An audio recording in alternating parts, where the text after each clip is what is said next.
And you want to talk about Hey, Patrick. losing the support of the world. Hey, Greg. How you doing? Good. How are you? I'm good. Before we get started, like, is it possible for me to record the meetings? With the government of Israel and making decisions on a daily basis, you should be behind bars forever. But that's not. I think I'd have to switch hosts. This is not even the worst of it. I don't know. I just was wondering, because Something that might even be considered worse because of the international. easier to review. Like the meeting notes are pretty condensed, so And, I just would like to see more of the conversations sometimes. Okay. I mean, what I can do is just send you everything that gets transpired, and then the meeting itself has been posted on the website. Basically, to take out The meeting itself, where I looked for it, I didn't see it. I see that the meetings for the the monthly meetings are posted. Who honestly was on the ground. Let me double check. All right. I've been sending them to Taylor. Took them out. That was the whole idea of getting them under the steering committee. Let's see here. Yeah, I mean, I'm seeing meeting slides, and notes. Base is getting attacked. Latest meeting agenda, past meetings, agenda. No, you're right. What we'll do is we'll just put the recorded minutes or the recorded meetings up here as well. I think that'd be great. I mean, yeah, I think that'd be terrific. Okay. Thank you. Yeah, no problem.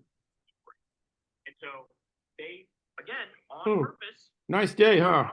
Running an embassy in Syria. Yeah, I'm down in the Palm Springs area. We took the kids down here for Easter Sunday. Oh, sweet. For their school spring break, and then we've got one more day tomorrow, and then we're going to leave probably about 5 a.m. on Thursday and head back home. I'd like to go down and see Anza Borrego right now. Anza Borrego? Yeah, I think it's closer to San Diego. Usually, okay. Yeah, I'm not familiar with it. Oh, it's the largest state park in California. Oh, so hi Danny, hi Jim. Yeah. I'm not familiar. I'll have to look around for it. Yeah. I was there years ago. They have a palm tree oasis there that was like really just stunning. Sounds great. Yeah.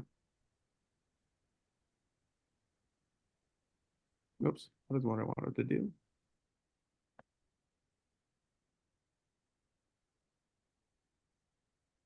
Good afternoon. Sharon Kest. Hey, Sharon. Isn't it a beautiful day? Wonderful day in the neighborhood. Which neighborhood, Danny? Yeah, exactly. I hear it's good weather up there too. It's good here, so. Oh, it's beautiful today. Wow. Wow. Okay, guess Porter, let me see you. Oh.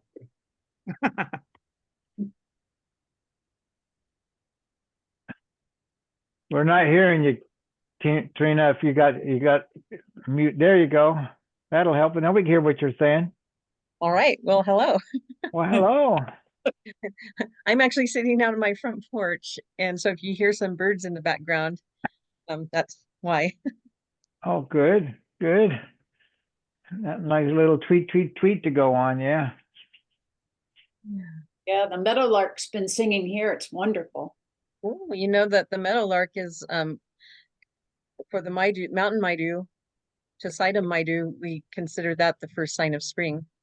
Ah, yeah. Oh, okay. One of the first signs of spring is the first time you hear the meadowlark sing. Oh, Cool. They're super important. Yeah, I'm so glad that you shared that. Yeah.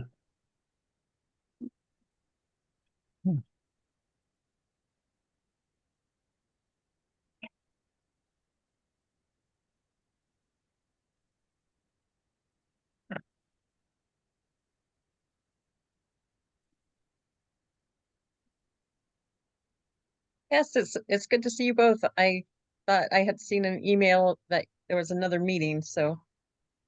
Well, it turned out the other meeting was yesterday, so with Patrick's help, I was able to get to both of them.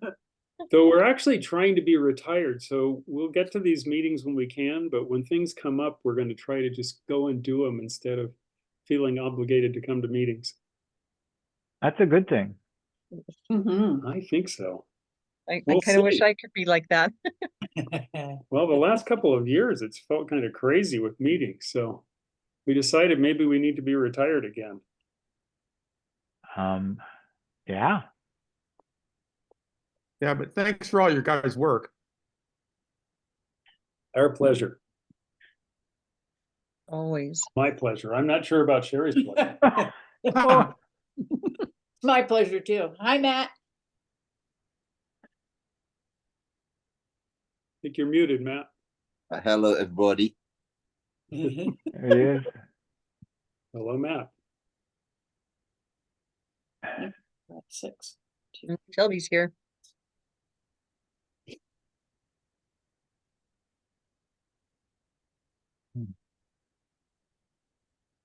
Mhm.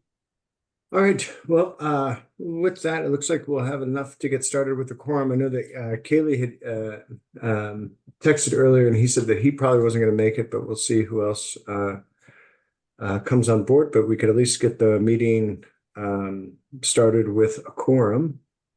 And with that, I'll take a roll call for who we have right now. Greg, Yep. Trina, Yes. Danny, Present. Paula, Yes. I'm sorry, Shelby, Yes. and Matt. Yep. Great. And we have Kes Porter and Sherry Pryor as participants. And myself.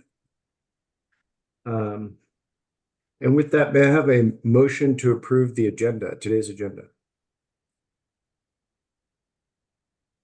I'll move A motion approval. I'll second. Paula, thank you. And Danny Starr, thank you. Oop, let me mess this up. Let me get that right. All in favor? Aye. Any opposed? None. And may I have a motion to approve the March 18th, 2024 meeting minutes? I have a question about the meeting notes, if Yeah. that's okay. Of course. We talked in the meeting notes, it mentioned the discussion that we had about different ways of tracking the grants and stuff that are distributed. Mhm. But there's no real specifics on that. Is there a way to put specifics Yeah, I into? mean, we can amend that. What I was going to show, one of the agenda items today, I've got grant information, DFC website, and I was going to show you what the page that we've added just to go over it, All right. make sure everybody's good with it. Show you some of the data that I've collected. I'm still kind of verifying, but that was the point of that on this agenda. Okay. All right. Is it- Great. yeah. And Did we want to reflect that in the minutes? Just a little line, just so that there's like if an audit or somebody questions, they can see a continuous action. sure. If just, yeah, that makes sense. Yeah, I mean, like that it's happening in time, you know what I mean? Mm-hmm. And great response. Yeah. I did peruse the website just really briefly in between all of my meetings today, and I saw the grants on there, and that was exciting to see. We'll get to that. So may I have approval of the March 18 minutes, March 18th, 2024 meeting minutes as amended to reflect greater detail on the grant information?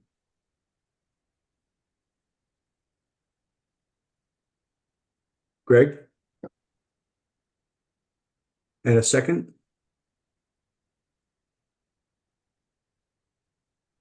So it's all second. It's Thank you, Danny.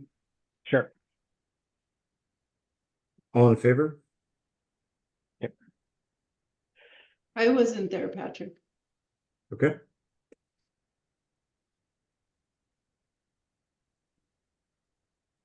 Any opposed? None? Okay, Lida, thank you. Nice to see you. Got you down as attending. You're muted. She's muted. Trying to talk.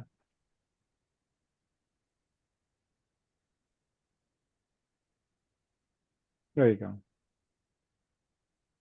Hi, Lyda, welcome. We just got started with a roll call, approval of today's agenda, approval of the March 18th, 2024 minutes with the addition of just greater context and detail around the grant information and discussion around that in the last meeting, and presentation of the grant information on the website.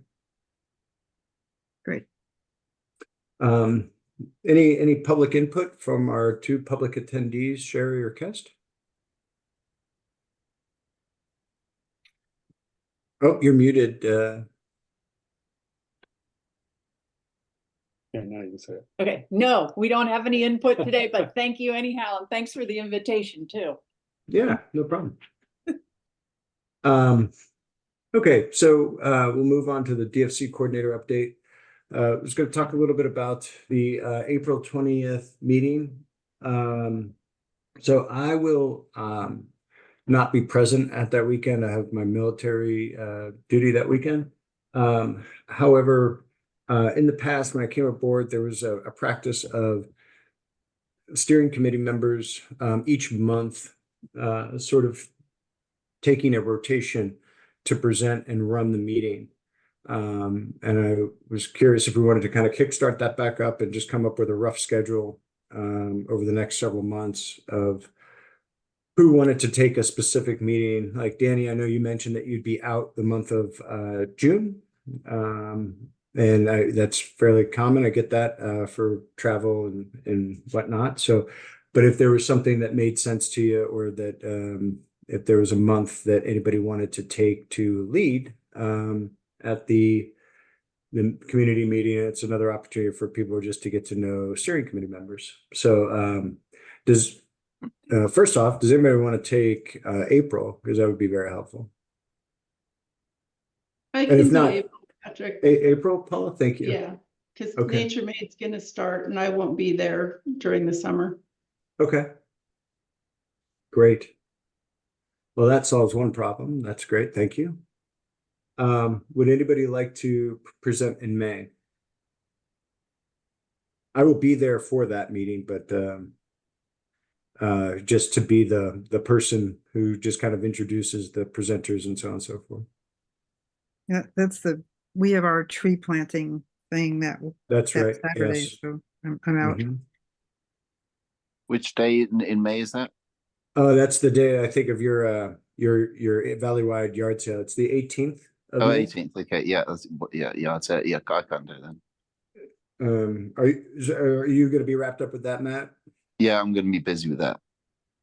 No I'm problem. actually going to be in Central California, so I won't be there that day. Okay. So we know who can't do it. Well, and actually, I'm out of the country in May. I think it got a little late, and I'm coming back in June. So, All right, no problem. So no Danny, no Trina, no Matt, no Lyda. Oh, and we have Marcia attending now. Thank you, Marcia. Here I am, I'm getting some water. Got to stay hydrated. No problem. Greg or Shelby or Marcia. No need, and you can think about it. We don't need to necessarily solve it right now, but something that you want to think about. And I'm happy to do it in May myself. Just, yeah, no problem. We can drive on. I will say that I won't be there again in June because of more military stuff. So that would be another one that would be good to have a stand-in. So I'm sorry, Patrick, I missed it. So are you Oh, changing yeah. some meeting dates?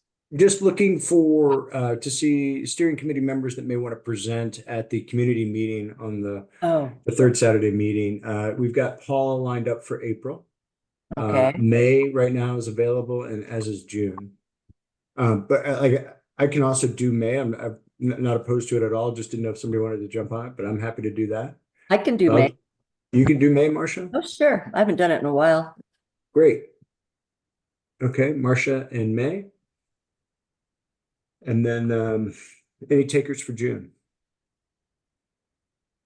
I'm out June and July, but I could do August. Okay, I can do June.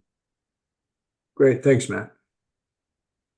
All right. Well, we'll just kind of hold with that for right now, and then we'll kind of readdress it, do about a quarter in advance, maybe, and then just see how we go.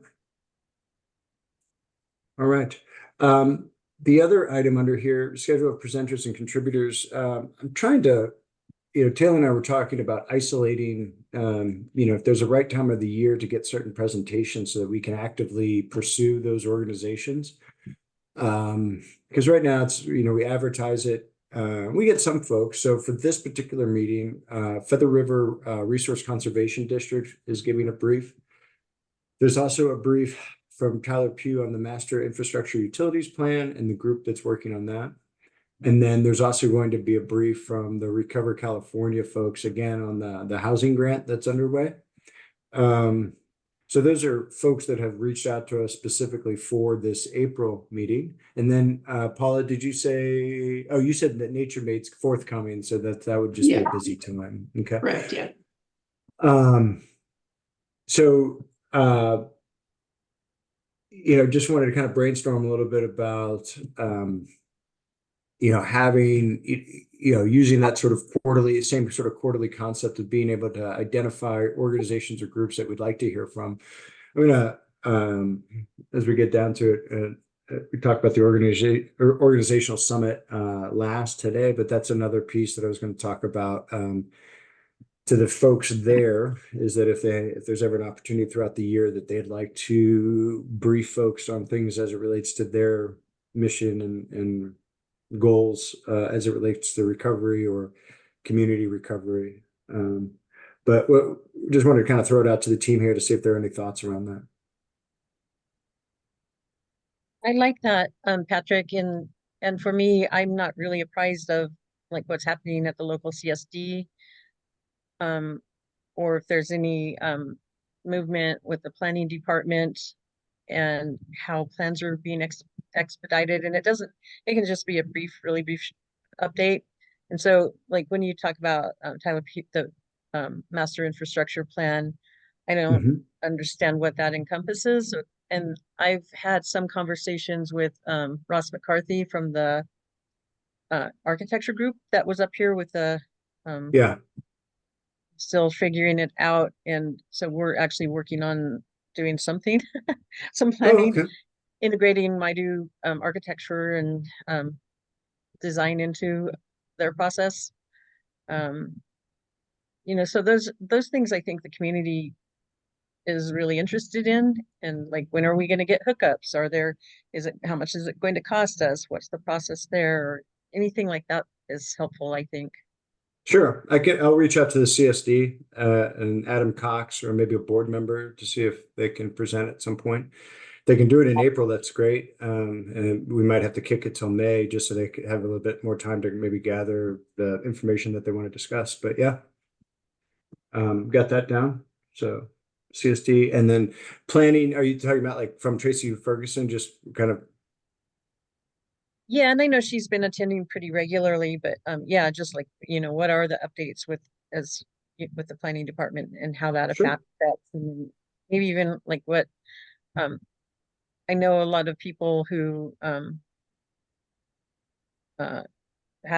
what is it even called? I didn't do it, but a settlement with PG&E. Like what's the status of that? So now that people are getting those settlements, they have money again. So how do they,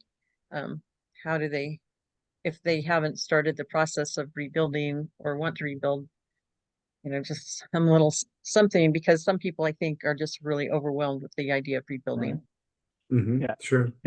Trina, I think as I understand, maybe a question is information more focused towards the building department, the building as opposed to planning, because it's how do you go about getting started and get your plans in and that type of stuff. I think that's kind of more what I'm hearing. And I think people, more of that planning process and that executing, getting things done, because I think Tracy's kind of a little higher level away from that, but.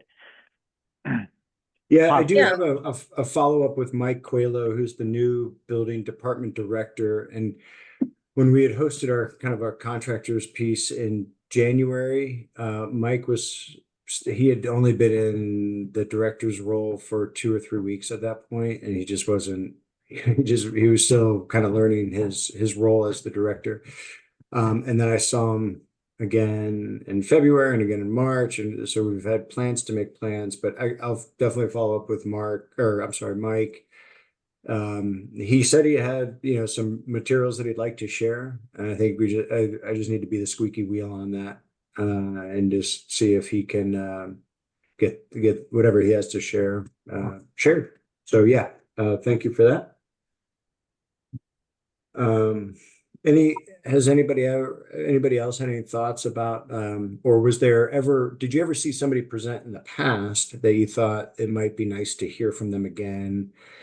Some of these things are relatively slow, so like an annual update, if you will, from another group or organization. I'd like to hear something from Frontier, because they've put in lots of infrastructure, and I'm just not sure where they're at. Yeah. But I know that the main guy, Mel, he had some surgery, but they've had a team running around like wiring stuff up. So it's either maybe it's live in some places. I'm not exactly sure what's going on, but there's lots of fiber across Indian Valley now. Yeah. So Frontier. Okay. Okay. Well, as continue to think about that, and feel free to email me if you have some other suggestions in the future.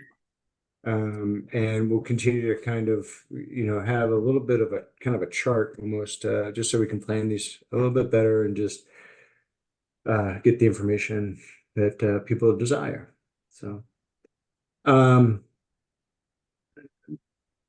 few meetings back had talked about the prospect of AmeriCorps volunteers, and that was a grant that Plymouth Rural Services had applied for and received.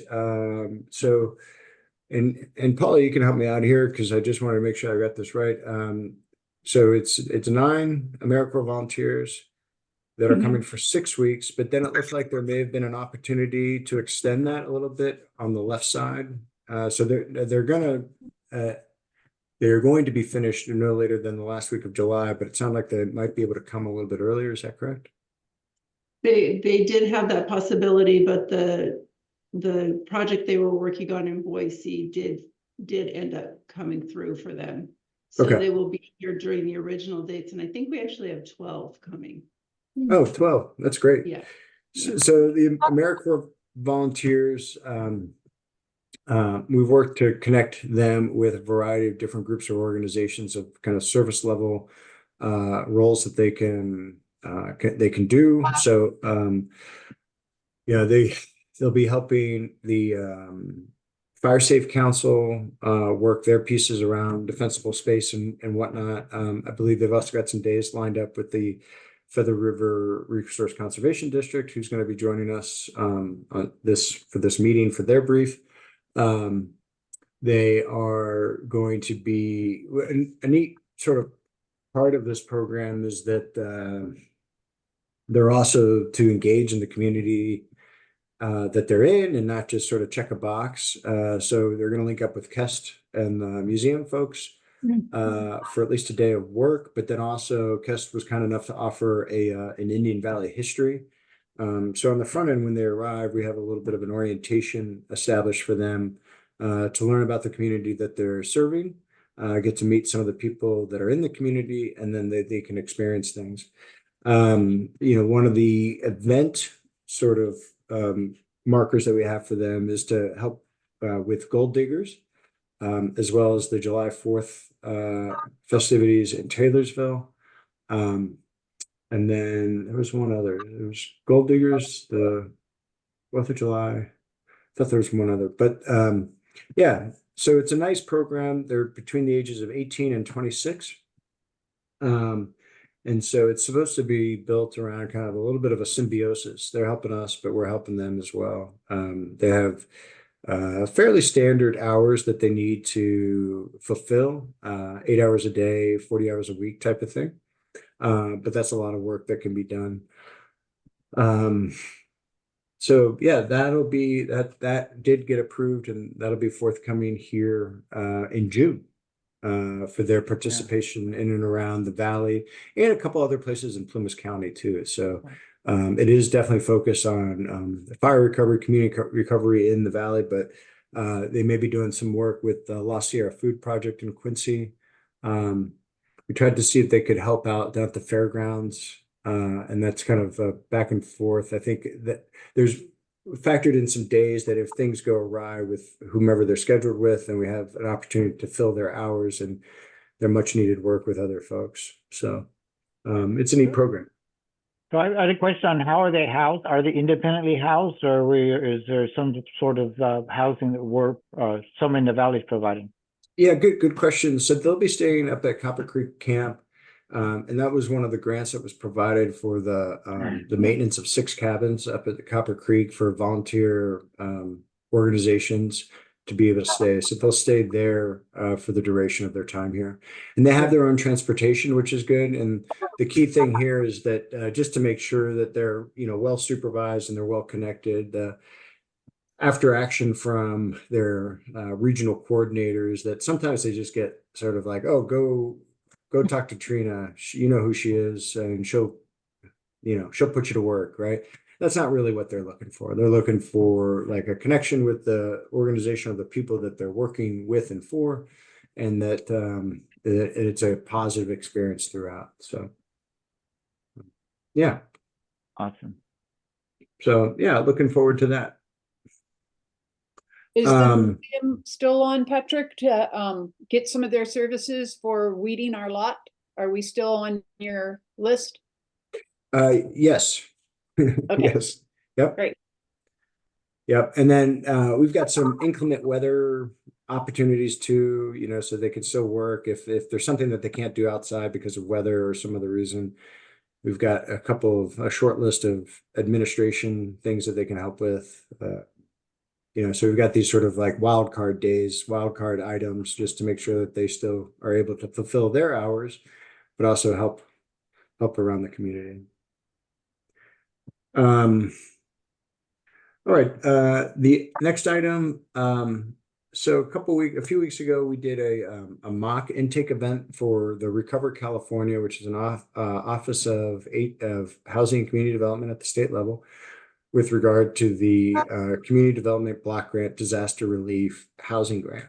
So once again, this is up to $500,000 for a single-family residence home. And then other applicants, they're able to apply for up to $50,000 in home hardening retrofits for their home. So the portal that HCD and the subordinate office maintain called Recover California, that is up and running.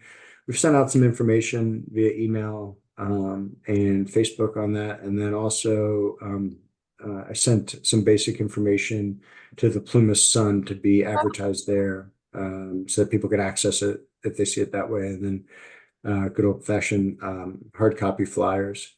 Recover California will be present at our office at 127 Crescent Street on 11 April from 10 to 2. And then they will be there to actually help people through the process. It's a fairly lengthy application. They prefer the online portal just because everything is then all the data is entered and it's there, and they can continue to follow up with their own case managers. They're being the Recover California case managers. We've had training with both the PRS and NVCSS disaster case managers. And some of there was, I think, 2 NVCSS disaster case managers who had gone through this process before. So they were pretty helpful in just kind of understanding how these hurdles can be overcome because they had worked on it with regard to campfire. But it just kind of helps to have a human being to talk to. We've gone even in the last couple of weeks, it's gone back and forth via email, and we've had a couple calls with them, and there's been some confusion on the portal. There's just 1 year. The 2021 is Plymouth County was the only county that was eligible for this particular grant in 2021, and there was an issue with the county identifier. They had actually it was reflected there as feathers. So if you're trying to pull from a drop-down list of California counties, Plumas was coming up as feathers instead of Plumas.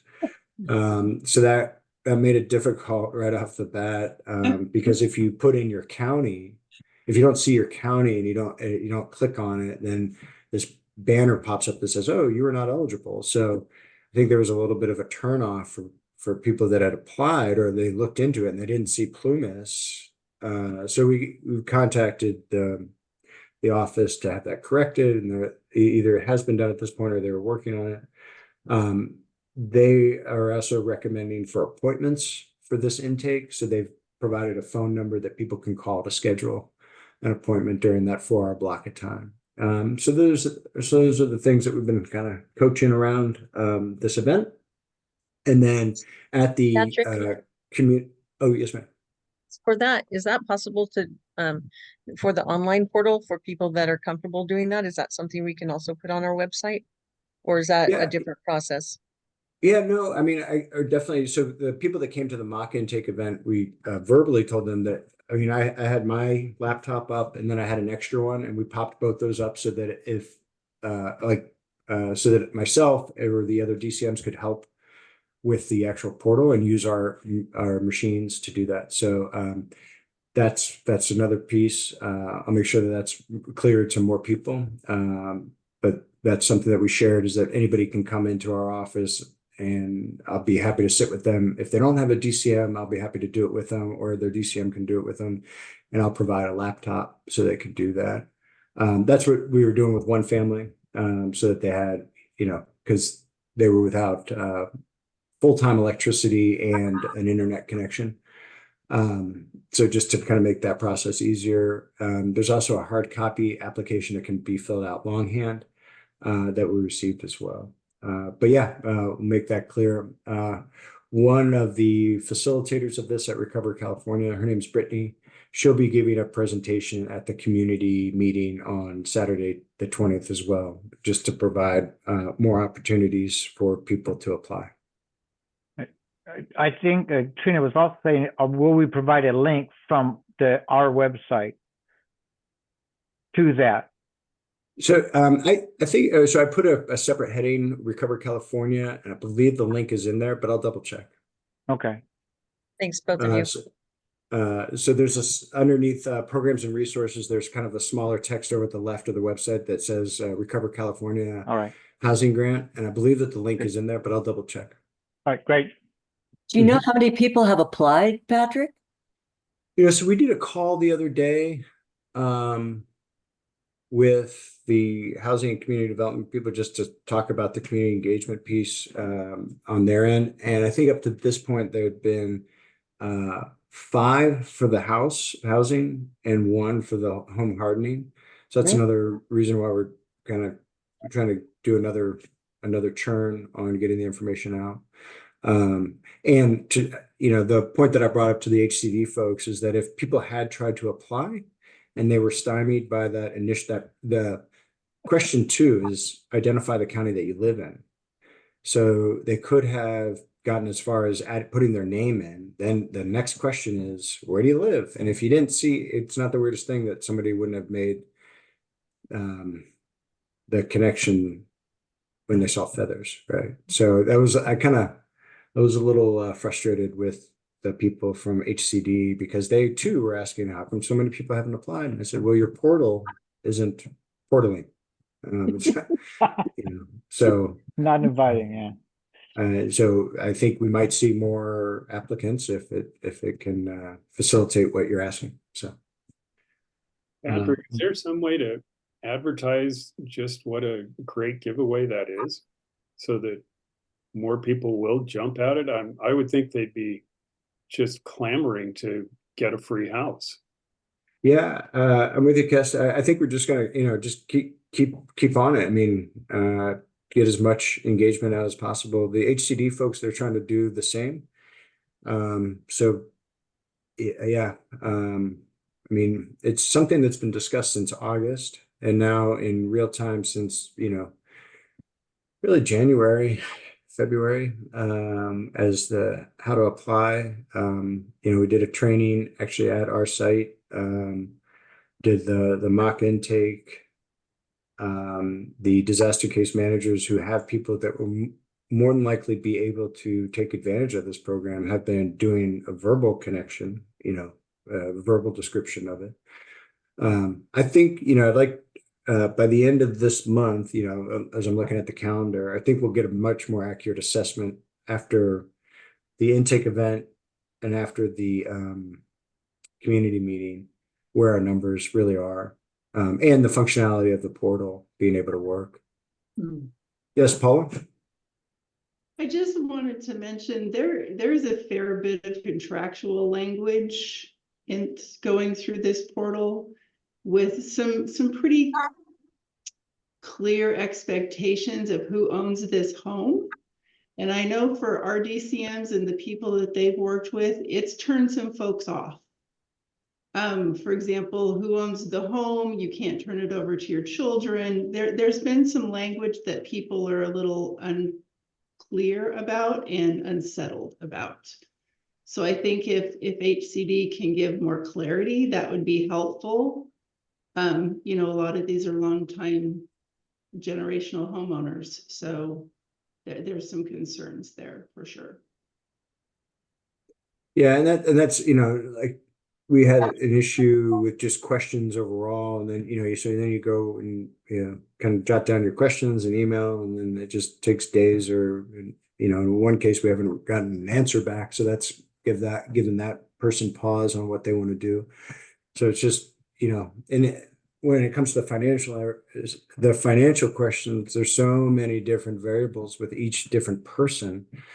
And so then that's where the case managers at the Recover California, who are actually administering this grant, then they go back and they do the research and things like that. So it takes a little bit of time to actually get through the process of having a full, complete application ready to go that would translate over to a new home. Yes, Marcia? So I wonder, has this program already been done in another county in California for other people? Yes, it has, and that was so. There's a woman by the name of Julie, who works for Northern Valley Catholic Social Services, and she had praised the program previously with regard to Campfire, and that she had. I don't know if it was she personally, people that she worked with, or overall, but they had 15 homeowners that were able to take advantage of the program.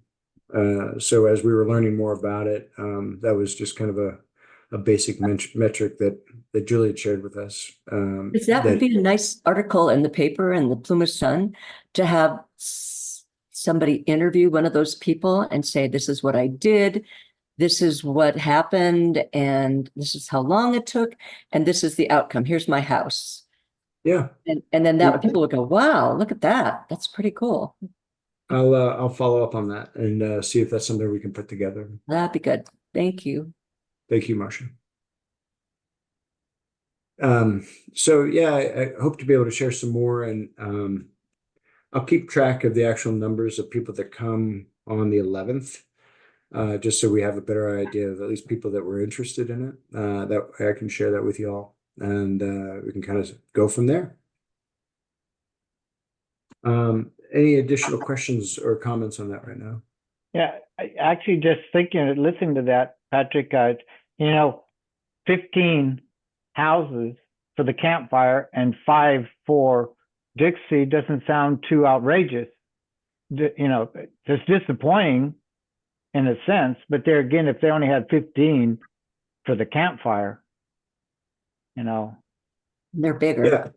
Yeah, they were bigger. So what didn't they have any key learnings to expand that we could act on? Anyway, just kind of what. Yeah, definitely valid. And that the HCD team on this, they've wanted to reach out to Plymouth County itself and kind of call the anybody that had a permit for a trailer. And Tracy pushed back a little, just saying that a lot of the folks that received a trailer did so underneath kind of an emergency pretense. and that they may have a difficult time, the county, having a difficult time to just turn over that data. So that's something that I addressed with the disaster case managers as well, to see if through their own sort of data collection of the families or individuals, even folks that aren't in the DCM program that they know about, so we can actually get contact info to reach out specifically to them. Right. I understand the sensitivity, confidentiality and such of things, but how can we help people get out of the way such that the people in need get helped? So if they Sure. won't give the information, then they agree to take the information. They are contacted. Yes, we will contact the people that we gave that. We can't give it to you, but we will contact them and we will follow up on you. So some sort of commitment, because anyway. Yeah. No, you're absolutely right.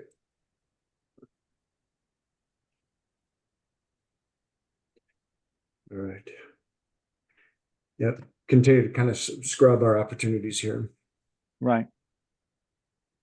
Any other comments or thoughts? Okay. This next piece, go ahead and share my screen. So at the last meeting, in case for those that weren't attending, the team had brought up just more understanding, more opportunity to articulate the grant information. Not only things that have been granted, but also would-be grantees, how do they apply, and so on and so forth, and just making that more streamlined. So working on that with regard to the website, and then plan to brief that at this weekend's event as well. And then the kind of the third phase of that is to take a look at the grant guidelines as a whole, which were drafted in 2022, and look to make some revisions. So on that one, what I'd like to recommend is perhaps at our next meeting, which I think is the 15th, let me just double check. Yeah, March 15th or April 15th, rather, that we devote the time to looking at the grant guidelines and proposing edits or revisions in April, and then kind of setting the framework for a time where we can meet in person and really, with those edits or revisions, really kind of slap the table to make sure that that's what everybody wants to move forward with. But I'll go ahead and share my screen for right now with, let's see here, where are we? Give me a second, sorry about that. Where are we?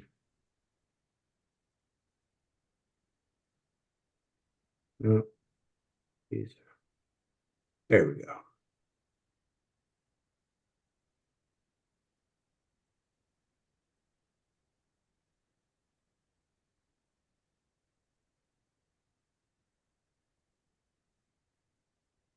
All right, so this is the basic description, a table that I took from, just taking the data from both our treasurer's report and then also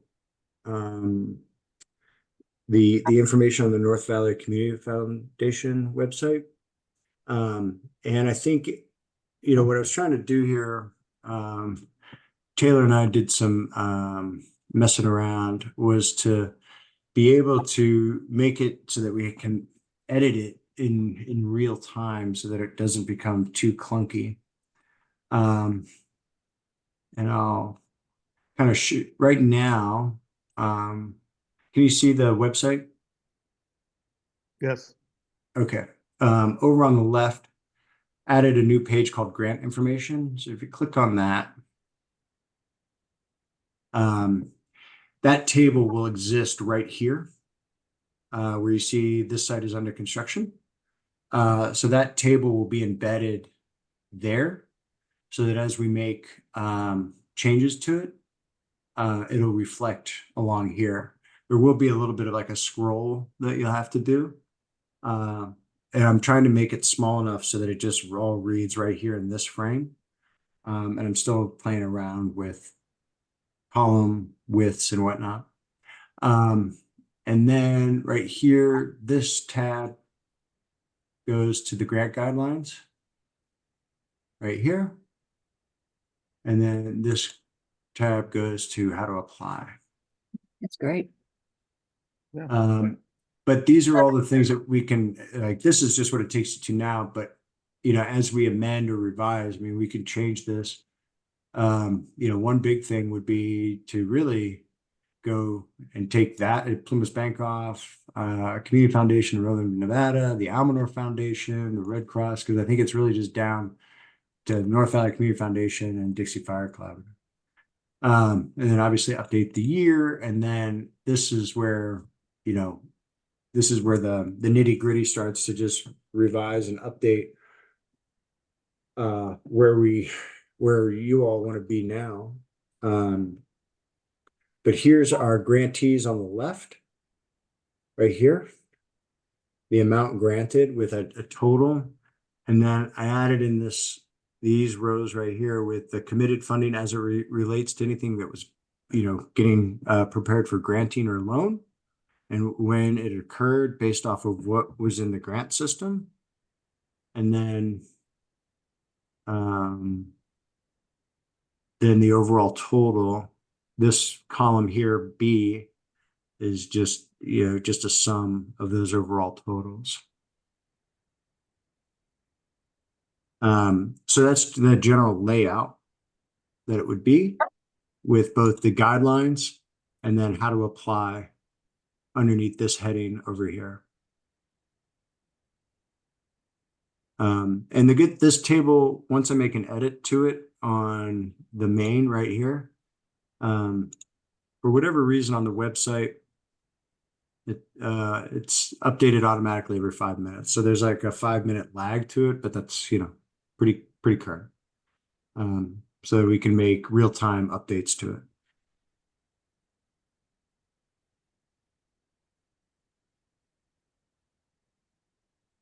Looks great. Patrick, looks great. Yeah. So yes, Lida. A couple of people have asked me about looking at the applications for these grants. Are those anywhere accessible to the public?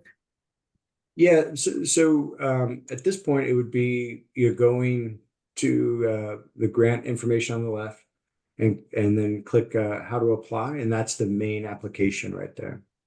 But does that show like a previously made application by somebody that has already been given a grant that, you know, people could look at to follow as So a that was template? so that's exactly what Greg asked last time. And to be honest, I checked with Kim and Bill about the legality of that. There shouldn't be any problem with us. The next piece to this is we can add like a repository of all the previous grant applications in a PDF view. They did say that there was like, you know, I might have to redact like some personal information. Sure. But I would have to ask them, I would just have to talk to Bill on like a grant by grant basis, what specifically needs to be redacted. And then, but everything else can be up. Great idea. Like, Yeah, and and it's also- I think that type of stuff it was like mostly like personal phone numbers and stuff. It wasn't like Right. what the dollar amount was and like what they're asking for and what the grant was being used for. It was just like, you know, just limitations around somebody being able to take a personal phone call directly, that type of stuff. Yeah, I mean, I think people are interested in what was the substance of the request and how, you Right. know, how was it put forward, and so what was appealing about it to the people that granted the money. So Yeah. And once, you know, and Taylor and I were looking at it, once we started to get into it, like I think much in the way that we put like the minutes of the agenda and we have like those separate rows of tabs, if we do something, since there's really not that many, I mean, there's fewer than 10, we can just line those up. Like, I'm not trying, I keep on, I'm pointing at my screen and I just realized I wasn't sharing it anymore. Anyway, next to where the grant guidelines are and how to apply, just lining up each grant by name or grantee by name, and then you could click on it, see the application, and then see the reporting for it. Right now, like when I load I tried it out, and when I load a PDF, it like takes up the whole page, just because it's a little clunky in that way. So we got to do it the same way that Taylor does it with the agenda and minutes, and I'm just working on that. But that's the next step. Yes, Sherry or Kest? So it's me. These folks are really easy to work with. I did 2 grants for the spot. They were with the North Valley Community Foundation, not the Dixie Fire Collaborative. But if people have questions, ask them to call Patrick and call Kim. And if you talk to them ahead of time, they'll walk you through and help you to make sure that your grant application, by the time it's an application, is something that they're going to want to see, and they already know that they want to approve it because they've talked to you and either encouraged you or told you to change it before you ever even applied. So easy to make. And that's they're great. And on that one, Kest, that's like, this weekend, just being able to share with the rest of the team that's at this organizational summit to make sure that they know that, because I don't know how widely understood that is, and just kind of reestablishing that connecting file for people so that they understand it, and that kind of give them a talk on how to access this. And then worst comes worst, just call or email, and then we'll just go through it together. But just to know that it even exists is, part of it. I have yes, Trina. I have 2 things on that. One is, I don't know, because it is the North Valley Community Foundation that approves the funding. And so in this way, people are being directed there, but where's the role for the Dixie Fire or Collaborative Steering Committee? Because if it's our recommendation to the North Valley Community Foundation to approve grants or not, or if we'd like to see, where's that come in? And then so that's part of, I can answer that question, or if you want to go with your second one. okay. And then... Well, and then the second one is kind of tagging on to what Lida was talking about, but also like seeing the final grant reports, like what was actually achieved with the funding that was awarded, and where did it go? And I think we really need to build successes and like maybe on a yearly basis celebrate like this is what was done through the DFC or through partners. So 2 things. Yep. So on the table that I created, I just put like a brief description and or reason so that at least somebody could see what the grant was attributed to. And then when I put these tabs of who applied for the grant, then the separate tab will be their reporting on as I think Greg phrased it last time, the return on investment. What did that grant pursue, and what did it gain? Exactly. Based off of their reporting. To answer your first question, Trina, so part of Kim's job is that in their grant portal, when she receives a grant application, she lets us know about it to determine if North Valley Community Foundation will just grant it whole. That's something that they will just, that's something that NVCF is going to do on their own. And then she's sort of given Dixie Fire Collaborative sort of that first right of refusal, that based off of the money that's left, is that anything that the DFC wants to fund as well. So in the case of the last one with regard to the Dixie Fire Resource Center, that was a grant proposal that she had received. And then she said, do you want to fund it at all? Or do you want to do 50%? Do you want to do 10%? Do you want to do any percent? Or the North Valley Community Foundation was prepared just to fund it 100%. And then, like I'm going to, it's not an agenda item because I got on Friday, but I might as well just share it right now. Dixie Fire Canopy Project. They on Friday submitted a request for about $100,000. And so that's for our April 15th meeting. I'll, in the minute, or not the minutes, but in the agenda, I'll send you the grant application so you guys can all read it. And then we can discuss it at that next meeting. Either act on it then or wait to another meeting if there's more information. And Michaela Trammell, who's the executive director of the Dixie Fire Canopy Project, I also asked her to be present at that meeting so that she can expound on it and give any background if you all have questions. So that's a perfect example of how that process is processing. And that's a big part of Kim's role. And like her job is to facilitate that for us. Thank you for that. Mm-hmm. Yeah. Yes, Dan, you have a hand? Yeah, so I two questions. One is kind of back to the previous one, talking about reporting out on grants. But one thing too is I think a real good example right now would be when we come up something we can tie to the grant is reporting like the AmeriCorps volunteers will be using the Copper Creek facilities, which was supported by that. We need to tie those together. And whenever we can, if we see that, we need to make sure that ROI, as Graves said, or any time like that, gets tied in and it's right there in front of people. Yeah, that's a good point. So we that's kind of the big opportunity that I like to see, and I guess I lost my other one, so darn, they're Yeah, no, that's a good point, Dan. Greg, did you have a question or a comment? Yeah, I'd like to know, like, in using Michaela's request as an example, if she's there, like, I mean, is it fair to ask her, like, has she looked for various suppliers for the trees that she's looking for? I mean, or if she just has one supplier that she's been working with? I mean, $100,000 is a good chunk of change. Like, is she like going out in the forest with a forklift and digging them up, and transplanting? I mean, how many different sources has she looked for? Yeah, and there are those questions in the grant application of like, where have you applied for other funding from other agencies and things like that, and a lot of not so much scrutiny funding from other agencies, but different sources for the two trees that she's getting. Yeah, I mean, but by all means, feel free to ask her that. That's all. Yeah, that's whatever your curiosity is around how that funding is going to be used. One of a sticking point here is that, well, it's not a sticking point, but this particular one, this is a large grant that she's applied for.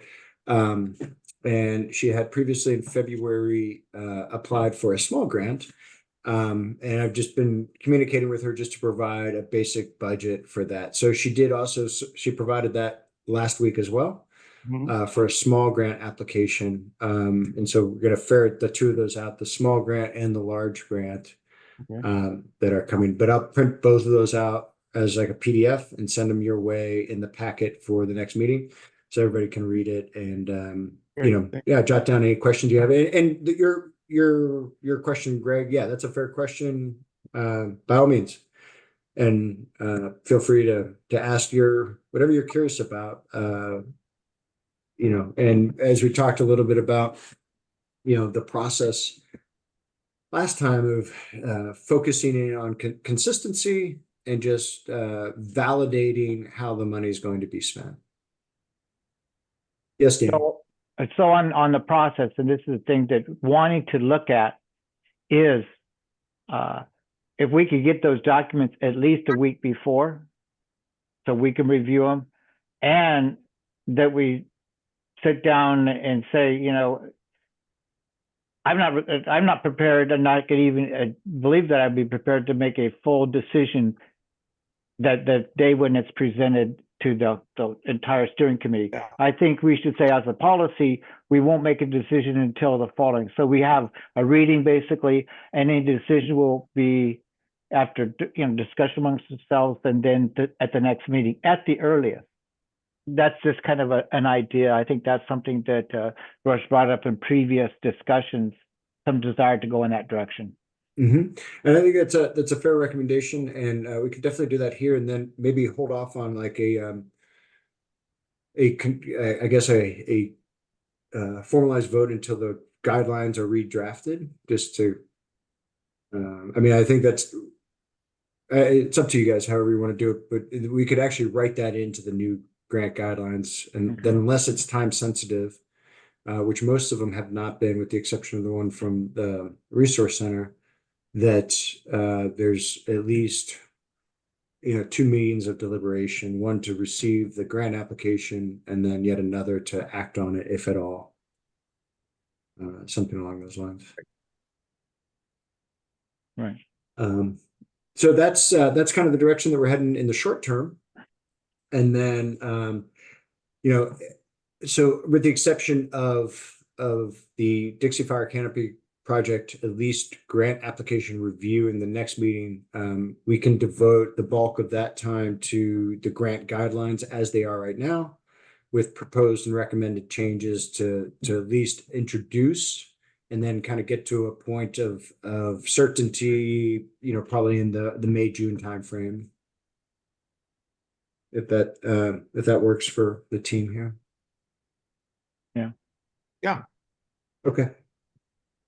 The next item I was going to give you all an update on was the Almanor Foundation Housing Council.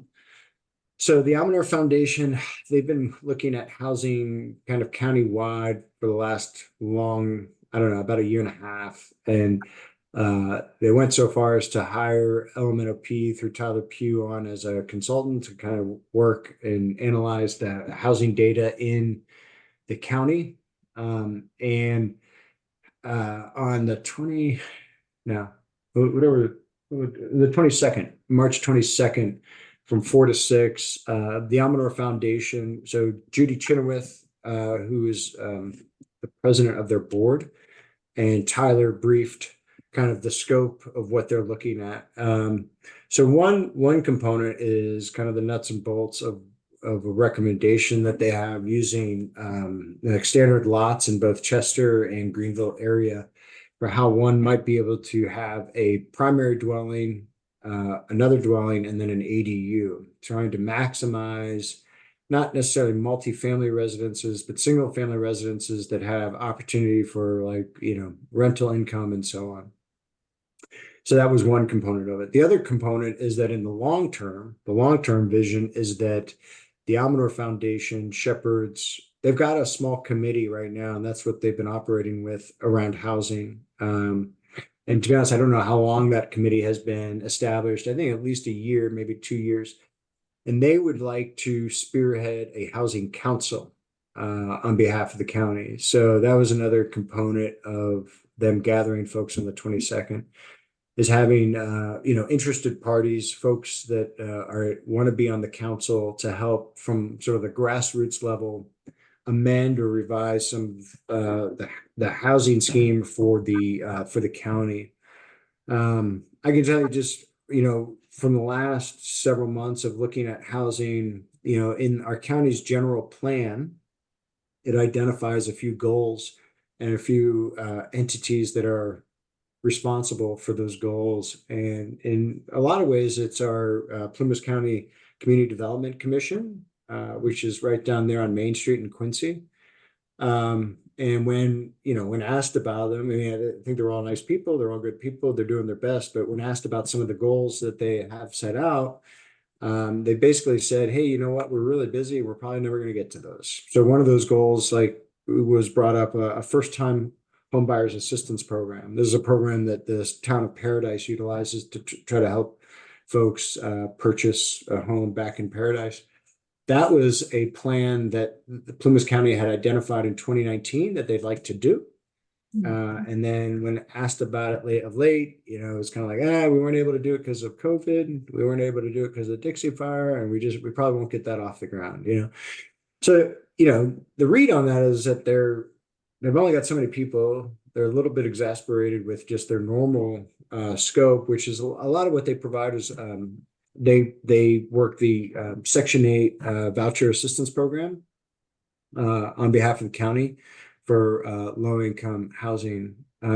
That's but one entity. Another entity is our planning department, and Tracy as well has said, they're just focusing on fire recovery.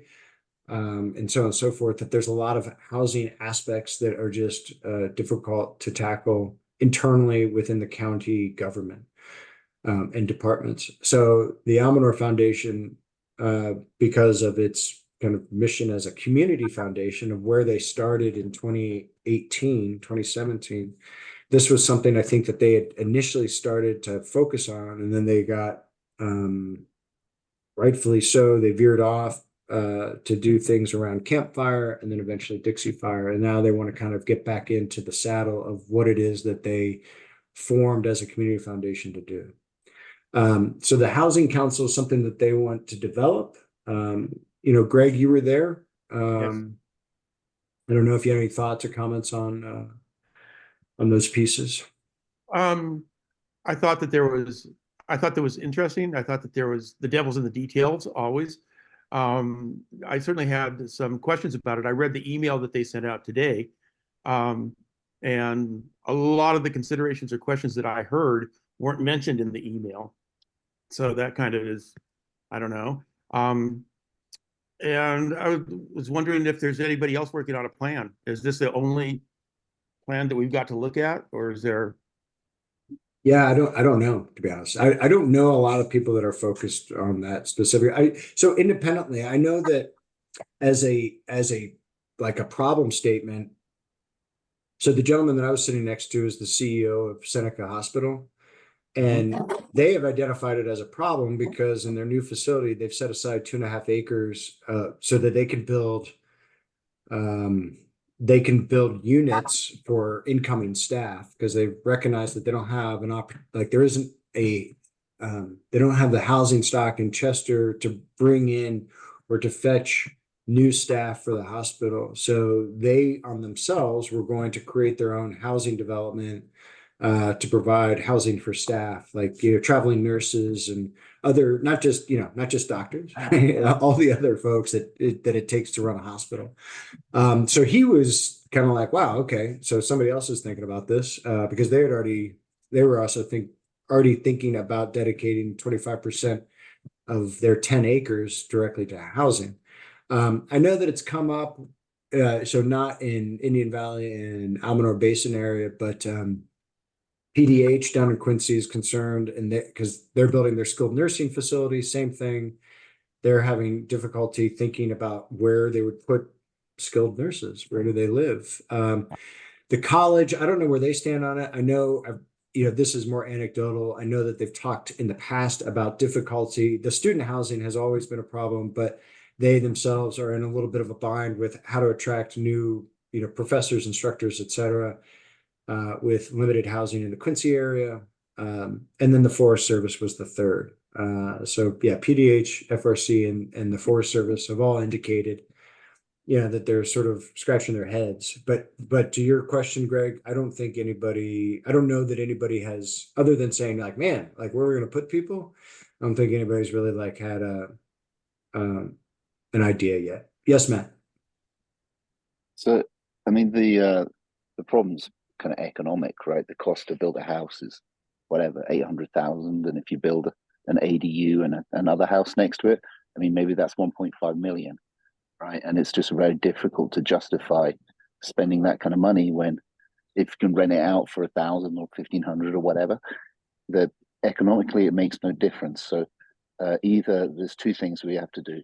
Like what I really don't think is going to make that's having more meetings about this and commissions and whatever committees and things like that and plans. That really doesn't change the simple economics of the situation. And there's two things that can happen. One is massive subsidies for rebuilding, like the 500,000 per home kind of subsidy, but that's very difficult to get. And the other solution is to use the housing stock that we have. So there was a meeting about 18 months ago at Nakoma about housing, and there was a stat that 40% of all the homes around Lake Almanor were empty. I mean, it's pretty obvious in terms of we have all these massive empty homes, and we have people without homes. I mean, it's pretty obvious what we could do if we wanted to, as a community, to make those homes easier to access for the local people. There's things we could do with short-term residential kind of Airbnb type of things, if you wanted to, as a community, to increase the housing stock. But I really don't think that committees and meetings and stuff like that are going to square this simple economics that it's not worth $1 million house that you spend $1 million to build in Indian Valley is not going to be worth $1 million once you've finished it. It's going to be worth like 500K, and that's just how it is. You know, you can buy a really, really nice house in Indian Valley already done for 500K. It would cost you $1 million to build. Unfortunately, that's the truth, right? And if we want more people to build, then so either we got more people to build, or we can access the housing stock that we have already. However, a lot of the people who have these homes are very rich, and they hardly ever go there, and they don't want to give up their home and stuff like that. But there's things we could probably do as a community to access those, and I think that we should probably discuss that rather than discussing kind of the housing problem as a lack of supply. But the supply is there. It's just that it's controlled by the very rich people, and they're not using it. And if we want to do something about that, we can. You know, building more homes and subsidizing having those homes is probably not the solution we should be looking at.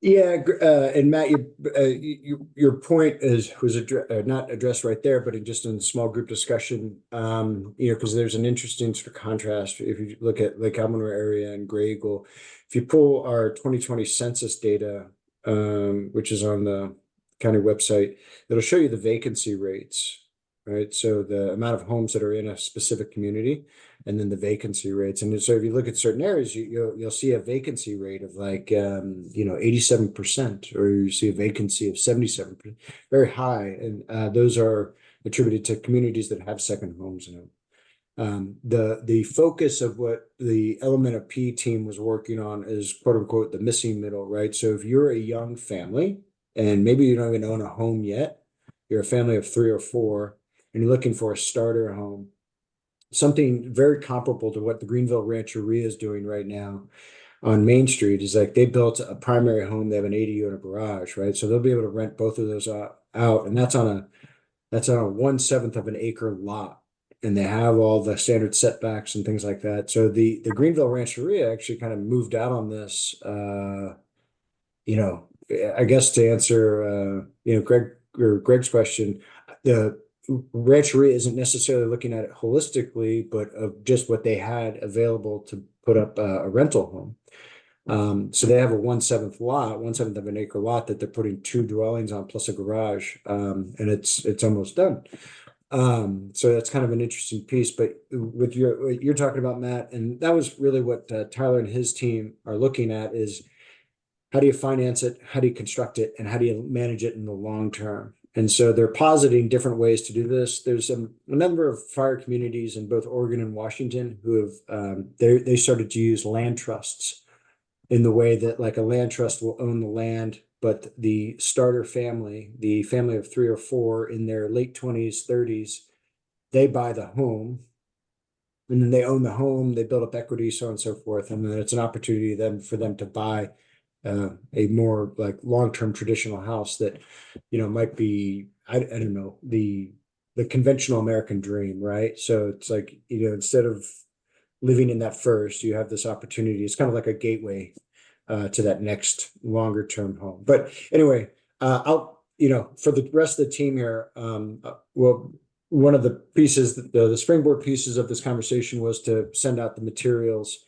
that they had sent out for that group that went to that meeting. So I'll send it all out to you. Greg, I think you had your hand up, and then Sherry and Kest. One of some of the concerns that I have about this plan is, so you get a loan, you build a house, but then you build a rental unit, but now you have to insure both units, right? You're not getting any help insuring the other one. And as someone who actually has had a rental unit on my property, and have had to, down in Paradise, and had to evict people 3 times, right? Where one time it was cash for keys. I had people breaking into my house. It's a heavy lift, you know what I mean, to get people to go, oh yeah, especially if you have a nice big house, do you really want someone living there, when you're not there for a start? So I think higher income people, I see having a harder time buying into this. And I don't know about the economics for slightly lower income people. California real estate law, landlord tenant law, is good in many ways. But if You know, like in San Francisco, it stops big time real estate developers from kicking out 80-year-old people who've lived in the same rent controlled apartment for 50 years. So that's great.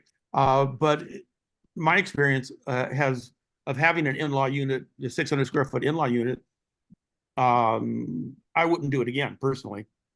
You know, I mean, it was kind of a nightmare 3 times. You get a person in there who's all, you know, everybody, you know, wants the job. Everybody, you know, has a nice application, but then you get family, friends, all sorts of stuff that aren't on the application.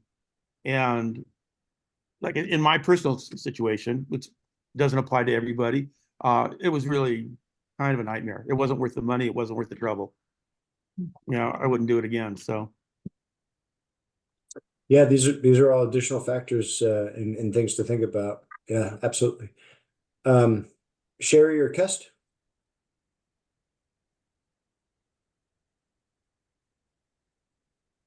You're muted. Oh, There we go. Sorry. And it's me again.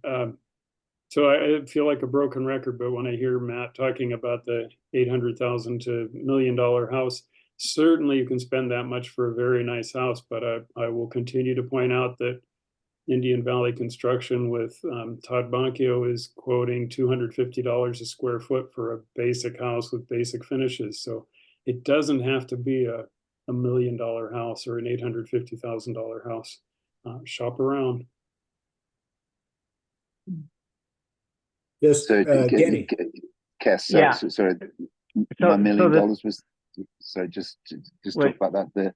The $1 million was about the like the cost if you're building an ADU in a second unit, which is part of that kind of proposal, like that stuff would add up. But yeah, definitely. Well, but the thing in reality, Tess, you know, the price of the house can go up. I'm experiencing that right now, and I'm not pointing a finger at anybody, but you know, I've got Indian Valley Construction and Todd working on our house, and you know, things creep up and costs go up, and it's. I think firmly believe what Matt said is true.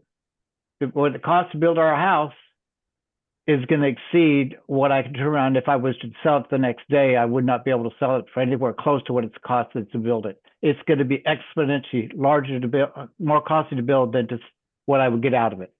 But that's not why we're in it, number one. However, you know, what we could turn around and, you know, I guess the thing is that getting caught in hearing some of the language, some of the talk going back and forth about those people with lots of money having those houses that are vacant and such. And as you, I don't know if you can tell, I get a little frustrated by that because that's a battle I've fought since this fire started. All right. So yeah, people say, "Oh, that's your second home, your cabin in the mountains."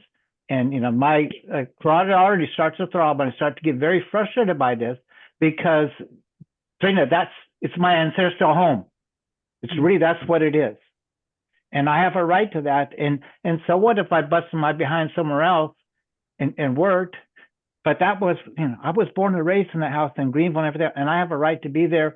And I shouldn't have to be pressured to, okay, you should, you know, put that out on Airbnb so anybody else can go and live there. And oh, by the way, you know, if you're renting it out, people kind of look around. You're going to no longer be able to certainly be able to say, oh, you have a dog, well, you need a deposit, or we're not going to rent to you because you have a dog. That's going away. You know, what's it the so it's just a frustrating thing, and you got to balance and look at things. And nobody's really the bad guy out there. We're all trying to struggle along, and you know, we want to rebuild, and if we want to keep the house and only go up there when we can, and you know, now that we're retired, we were hoping to be up there more often. But so it kind of goes around, and I'm kind of afraid of almost kind of a tone. Sure, we all need to help other people to survive and get into the house, and let's work to do that, and not pull a house out of somebody else's grasp to give it to somebody else. Yeah, sure, absolutely, Danny. And I think, you know, like to your point, I mean, and the previous comments, you know, what makes this such a head scratcher, right, is you just have such a dynamic, you know, topography and terrain of housing, and to try to find, there isn't like a one size fits all solution, right? So that's sort of you know, I don't want to speak for the Almanor Foundation, but I think that was sort of the genesis of why they wanted to kind of even start this conversation in the first place.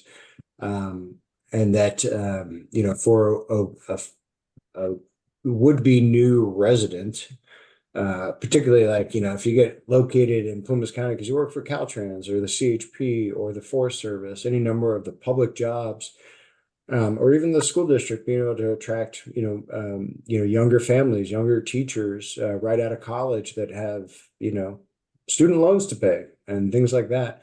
Where do they go? Where do they live? And how do you bring in, you know, that next generation and so on and so forth. So those are some of the pieces. I'll keep you apprised of the literature that they've developed, and then the meetings as they come. I know Greg's interested, and Greg, I have this written down to find a time to link up with Judy from the Almanor Foundation so we can chat and to kind of, as you as the housing rep, kind of see you know, just how you can integrate and kind of be, you know, apprised of their pieces.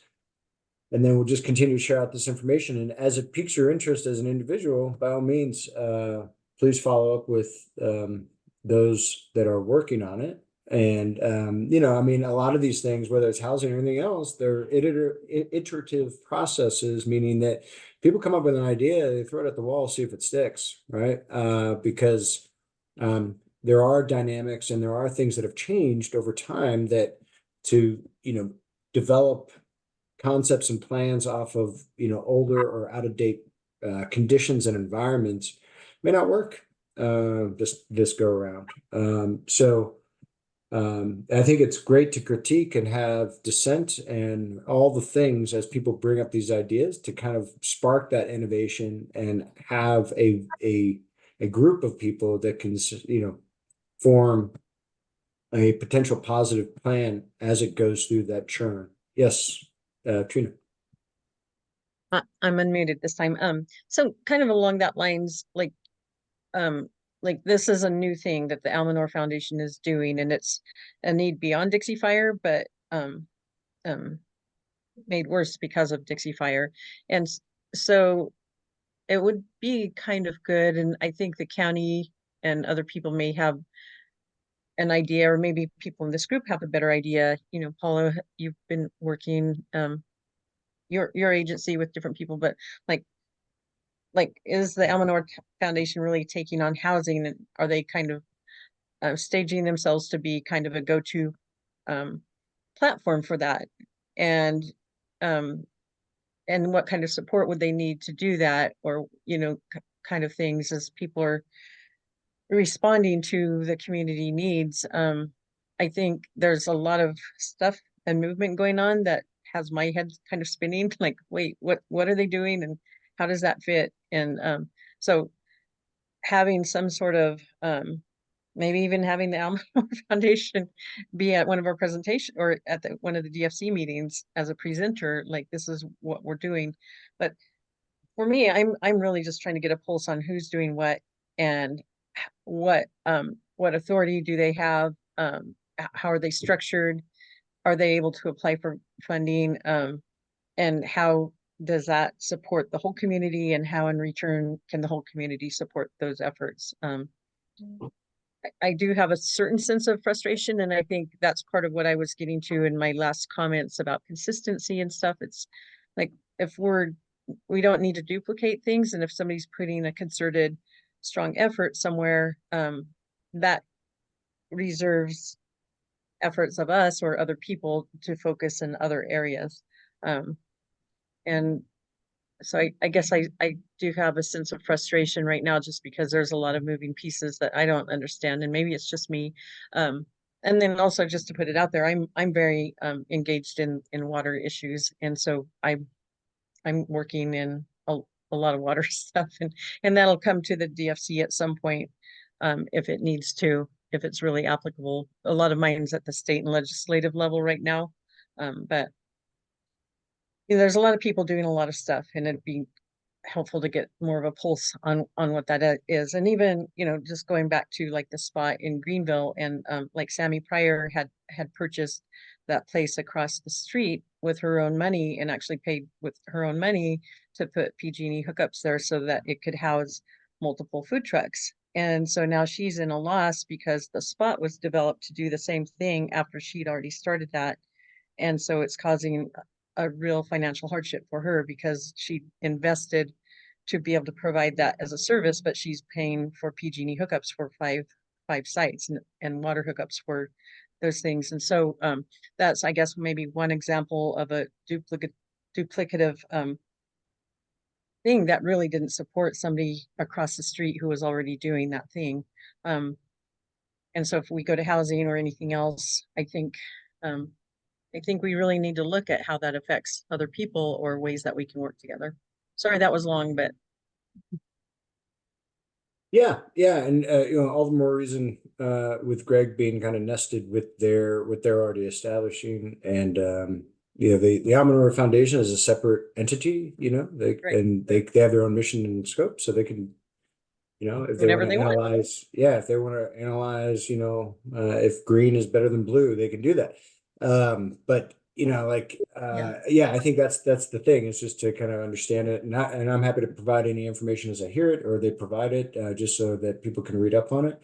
I believe Judy will be there this Saturday at the organizational summit representing the Amador Foundation. They had an executive director who I just found out resigned.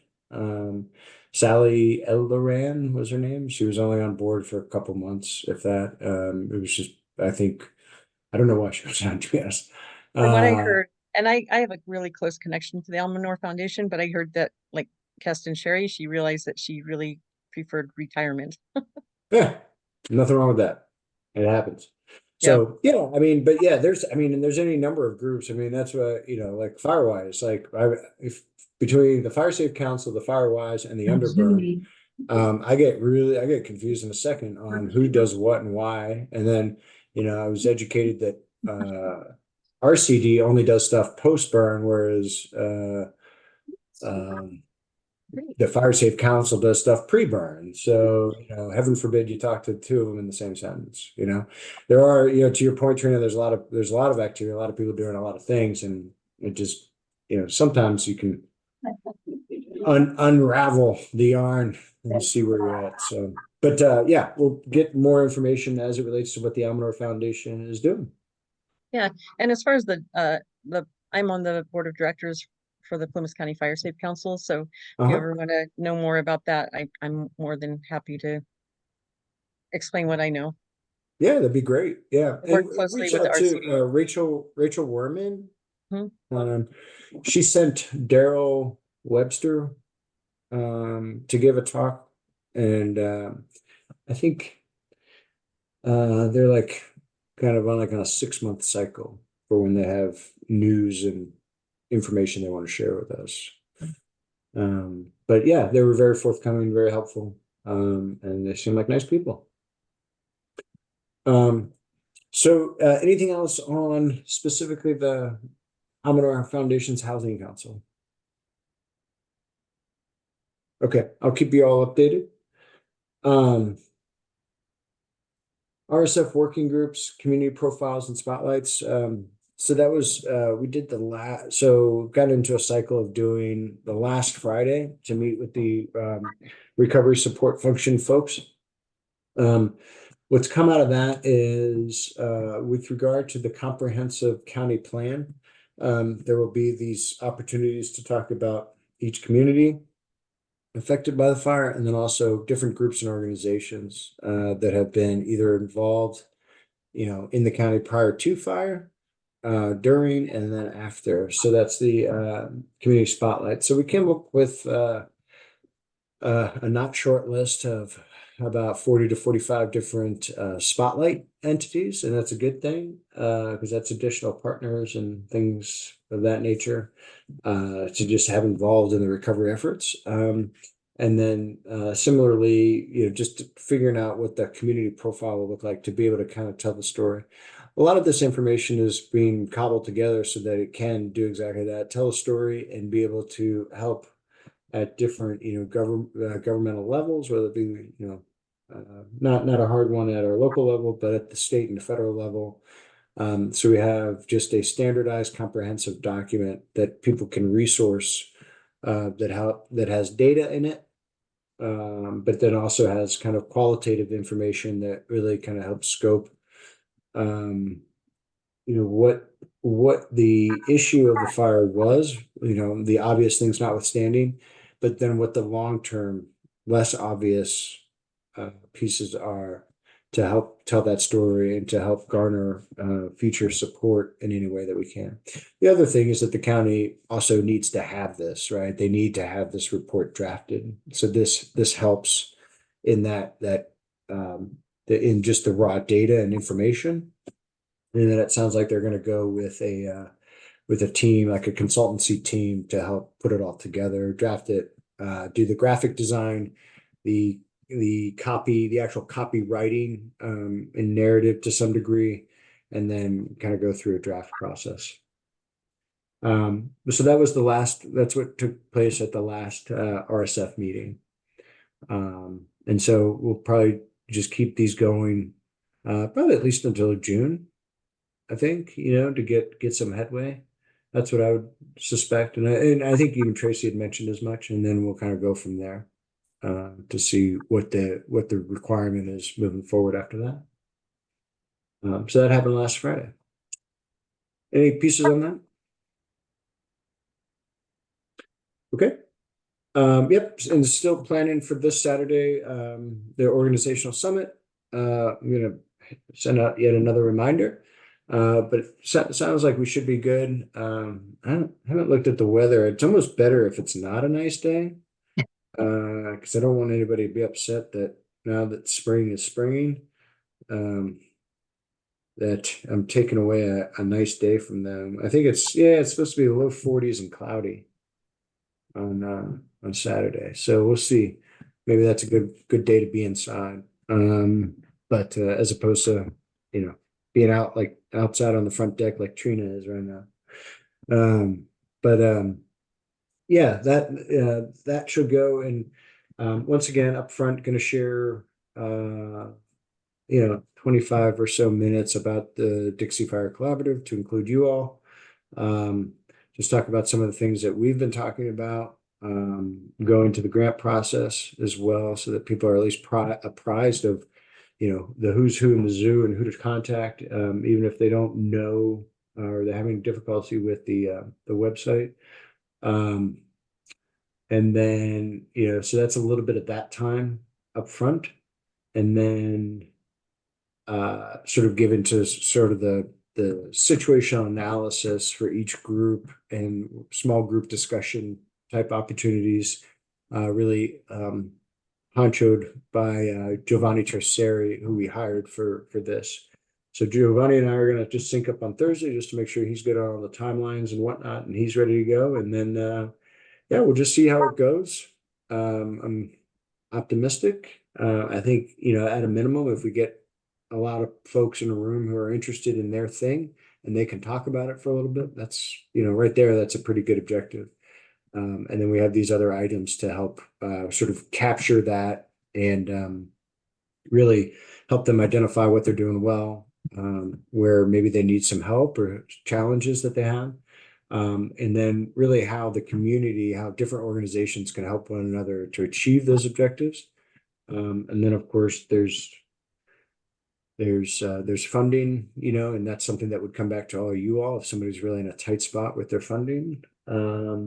And then really just what they want to do and what they're looking at with regard to the health of the overall community.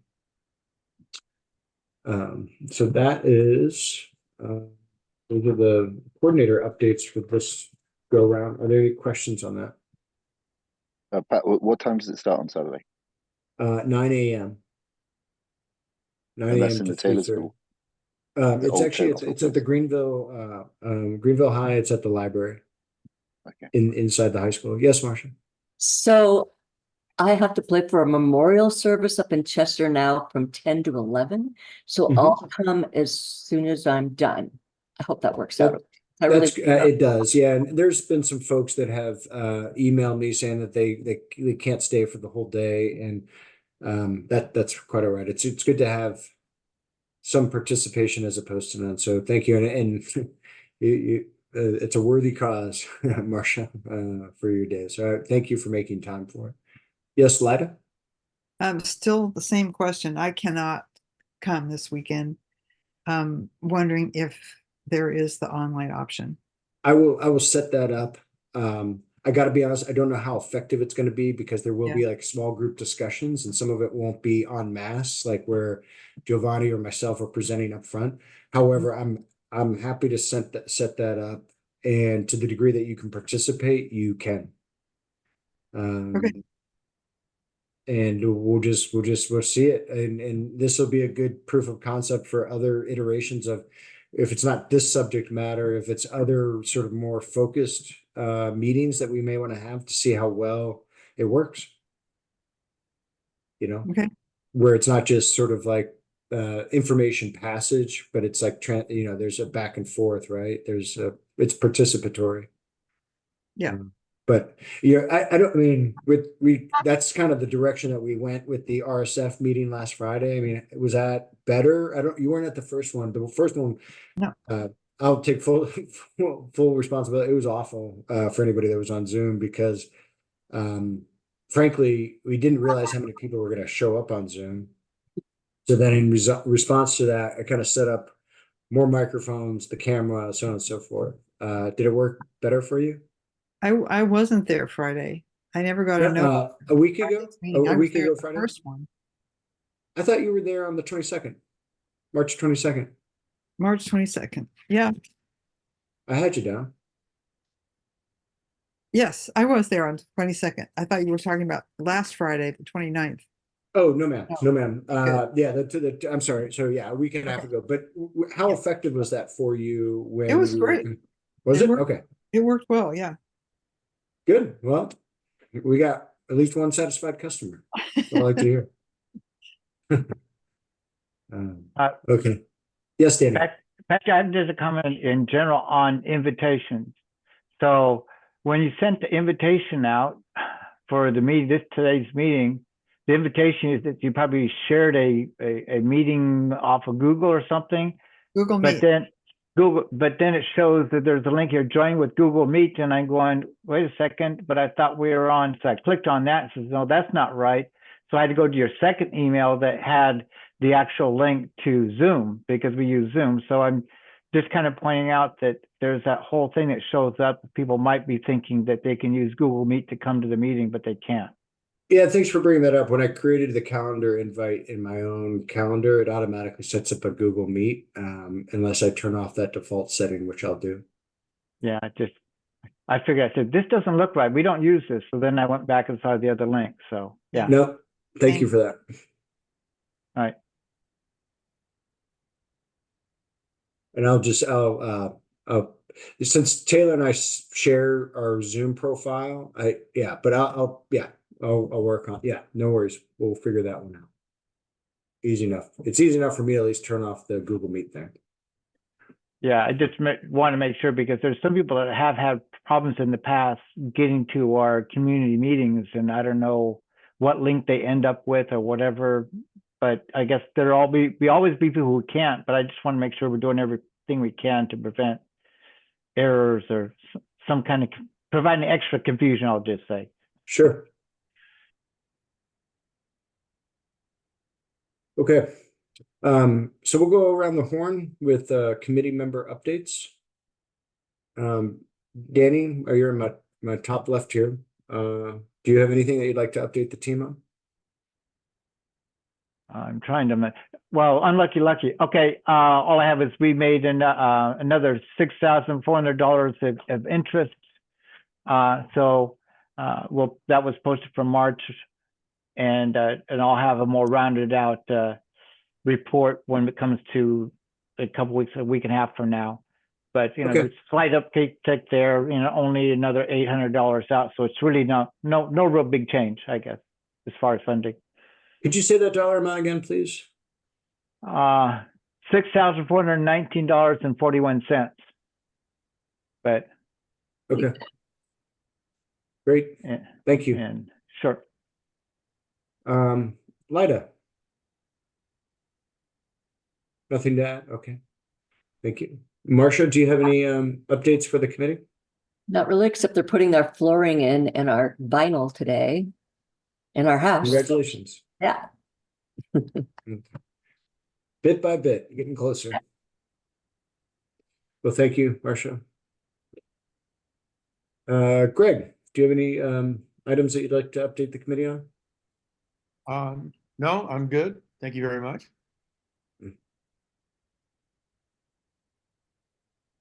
Okay, Paula.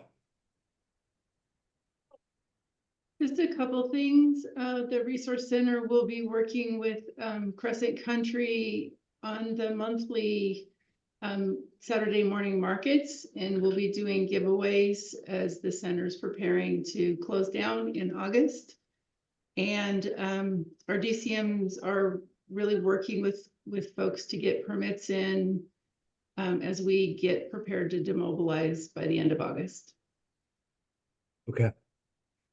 Great. Thank you. Trina, any updates? So I am putting together a tribal nonprofit. It's Maitakwea, the Indigenous Institute of Ecology, and along that lines, we've filed some paperwork. We actually, Ken Donnell had offered his Gift of Music nonprofit that was kind of they called dormant, and the state said that it was fine for us to take that on and just rename it and remission. So we'll have an all tribal board, and then we're building I hope a fairly robust advisory committee. And we've also had a couple of people that aren't planning to rebuild in the Greenville area offer property to us because they needed a tax donation, and in turn we can either sell it or choose to use it for a base. So kind of excited about that. Yeah, no, and what do you have a kind of a launch date identified, or?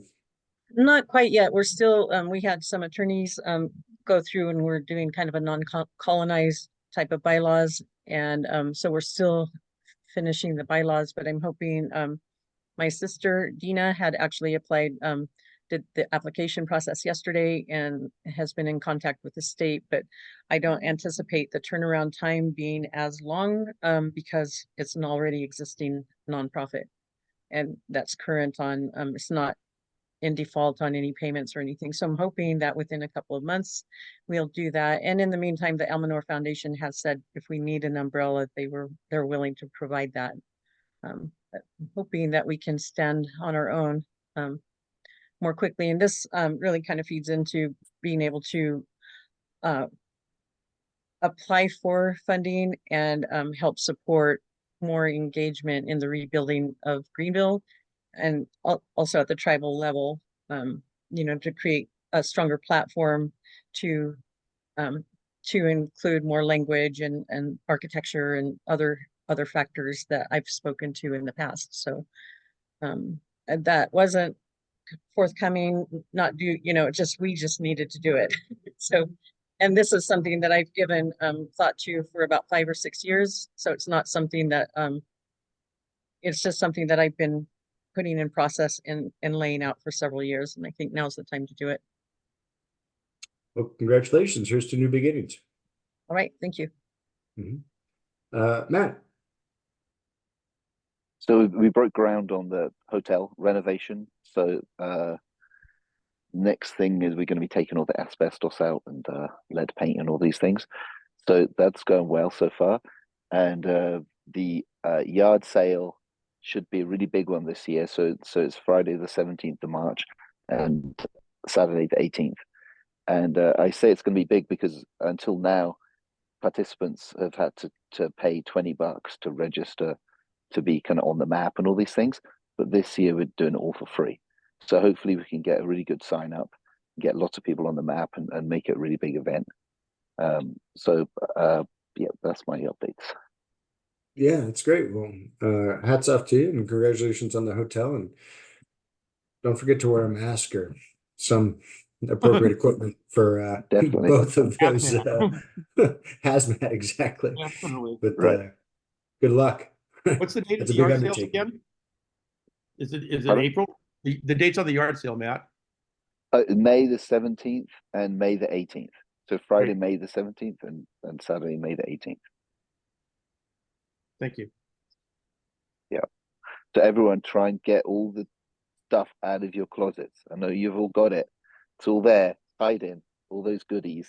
You don't need it anymore. You haven't used it in the last year. Just get it out there because someone else would probably use that thing. You know, it's got a value, but you're not using it, you know? So just get it out there, share, be a good person, reduce, recycle, reuse, and let other people reuse, and you can make some money as well. And if anyone is concerned about not wanting to do it at their house for any reason, then Lisa at the Crescent Country and me at the hotel and behind the store, we've got loads of room for about probably a dozen vendors or a dozen people who want to come down. So, and we're probably going to have a big barbecue out the front, or maybe a food truck, something like that. So it's going to be really fun. So try and come and try and clear out all that trash. And you've got 2 months, you've got lots of time, so you can do it. Hey, Matt, send me your address and I'll mail you a box. Okay. I can't be there, but I've got a lot of stuff I need to get rid of. So Okay, cool. That sounds pretty good. Matt, Yeah. I like your pitch, Matt. I'm with you. It's nice to kind of offload items that are unnecessary. So that's good. Well, and you're heading that up on behalf of the Chamber of Commerce, is that correct? That's right, yeah. All right. Well, good job. And well, it should be a good weekend. And lastly, Shelby, any news or updates that you'd like to provide with the team, for the team? No updates at this time. Thank you. All right. Thank you very much. And thank you all for attending, and thank you for accommodating the 1-day shift. And then we'll get back on the regular schedule with the next meeting being on Monday, April 15th at 3 p.m. to 5 p.m. And with that, may I have a motion to adjourn today's agenda, or today's meeting, rather? I motion to adjourn. Thank you, Trina. The second? Marcia seconds it. All in favor? I Okay. Any opposed? Just checking. All right. Thank you all again. Yeah, I'll follow up with some of those items, and we'll see you all in 2 weeks. Thank Have a good you. evening. See you Bye, on everybody. Saturday. Bye. Yes, or Saturday. Thanks, Patrick. Thank you.